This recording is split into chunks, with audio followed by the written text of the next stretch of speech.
মুক্তিযুদ্ধ বিষয়ক উপদেষ্টা ফারুক আজম বলেছেন, মুজিবনগর সরকার ৭১-এর মুক্তিযুদ্ধ পরিচালনা করার কারণে সেই সরকারের সাথে যুক্ত সবার মুক্তিযোদ্ধা স্বীকৃতি থাকবে। তাই বঙ্গবন্ধু শেখ মুজিবুর রহমান সহ জাতীয় ৪ নেতা সৈয়দ নজরুল ইসলাম, তাজউদ্দিন আহমদ, মোহাম্মদ মনসুর আলী ও AHM কামরুজ্জামান মুক্তিযোদ্ধা হিসেবে গণ্য হবে। আজ সচিবালয়ে সাংবাদিকদের প্রশ্নের জবাবে এসব কথা বলেন তিনি।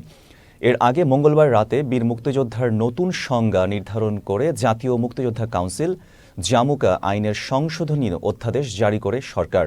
অধ্যাদেশে বলা হয়, মুজিবনগর সরকারের সঙ্গে সম্পৃক্ত সব MNA এবং MPA যারা গণপরিষদের সদস্য হিসেবে গণ্য হয়েছিলেন, এখন থেকে তারা মুক্তিযুদ্ধের সহযোগী হিসেবে বিবেচিত হবেন।